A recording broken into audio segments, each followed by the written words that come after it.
Now, thinking about McLuhan and thinking about the sorts of diversity we find across cultures, it's important to consider what are the drivers of that diversity. And certainly what I would point at in the first instance, as did McLuhan, is technology.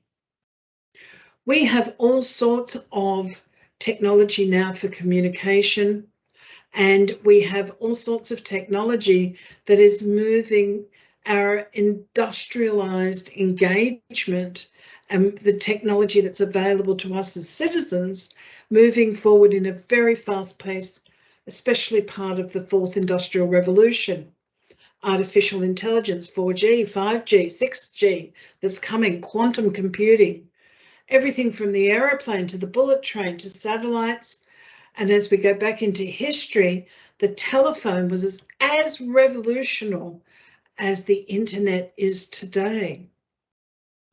So throughout history, we've had this input of advanced technology that moves our ability to communicate with others along.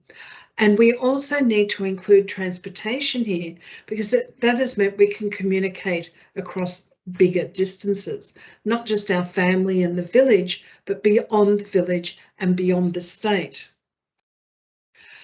We also have the contribution of global fiscal and business transactions. And that's we're going through a very transactional time at the moment with the introduction of cryptocurrencies and blockchain, as opposed to SWIFT currency transfers. And before that, the traveller's check and other form of global banking and currency transfers. The reason the fiscal and business transactions should be thought about as a driver for cultural diversity is because of the way in which the business culture of every country, which is diverse, plays into those systems and international business systems. So whenever you do international business, you are engaging in ICC, intercultural communication. Mass migration and international exchanges absolutely can contribute to diversity and homogenization as well. It gives rise to diversity when you think about cultural diasporas or national diasporas as they move around the world.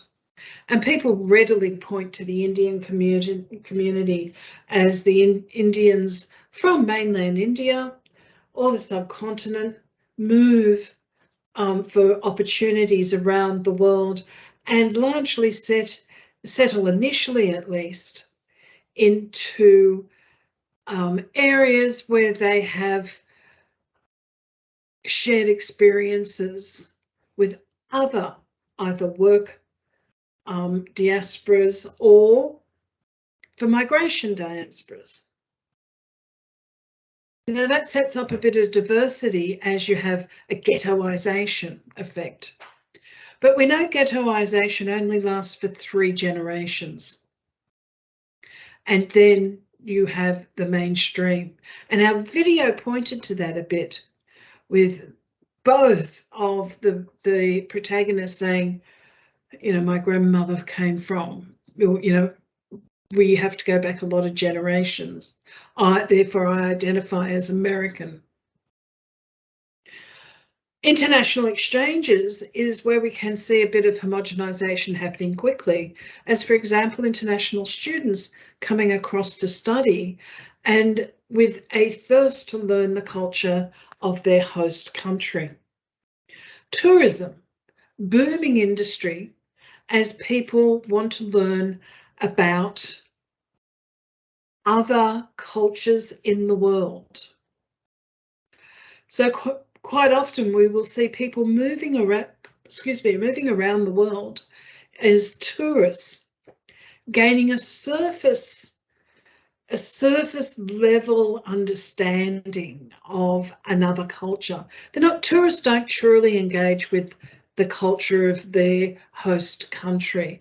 They remain within the culture of their home country as they move around.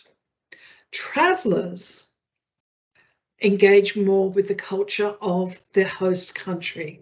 Travellers tend to stay longer, interact with host country individuals more, and are thirsty for that embedded experience. So they will take home elements, if they go home, will take home elements of the host country culture, and that might be as simple as food. But it's the continuation of drivers of cultural diversity throughout the world. This is an interesting cartoon to contemplate. Yes, all highly skilled, much expertise, survival, hope, courage, suffering, much valuable knowledge for Australia. Yes, it's making a comment on boat people and Australia's turning around of the boats by denying entry to migrants. What is it that we as Australians are missing out on? And if we think about our 3 levels of engagement, is this yelling louder and slower?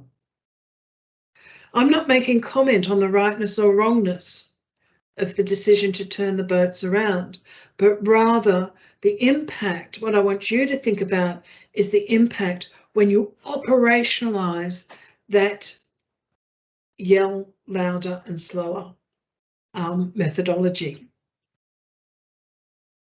It has an impact. If we agree that there are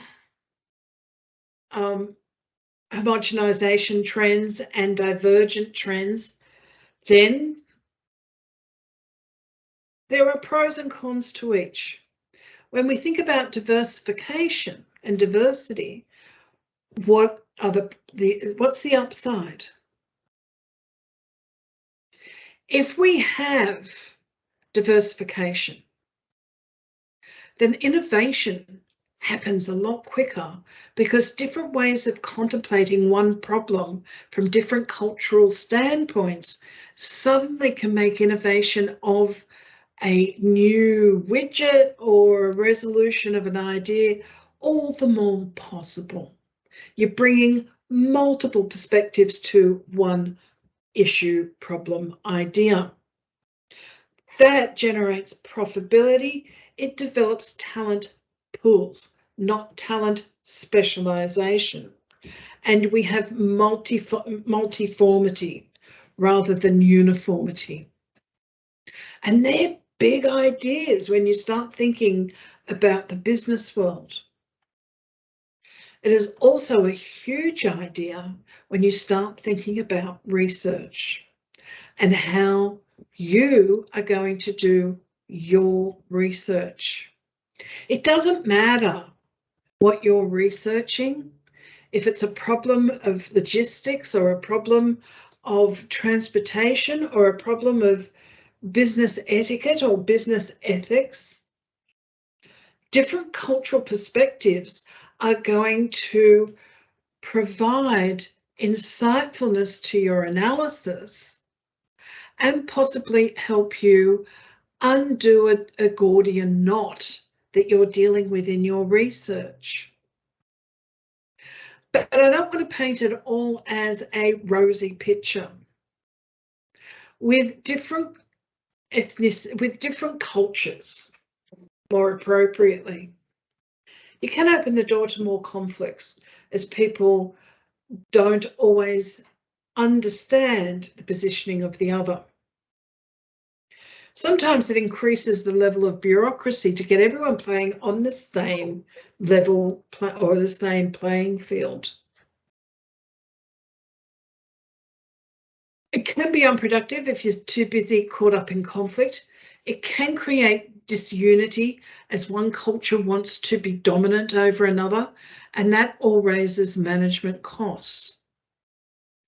But these polar opposites between possible pros and possible cons are elements to consider in your managerial life in business. And if you are in a research project that uses a pool of talent, that managerial process is suddenly very and immediately important to the output of your research project. So, when you're walking into your research, don't walk in unconscious. Walk in conscious of these drivers and whether you have a program that is inclusive, a research program that's inclusive or exclusive. Which one have you got and where is it going to?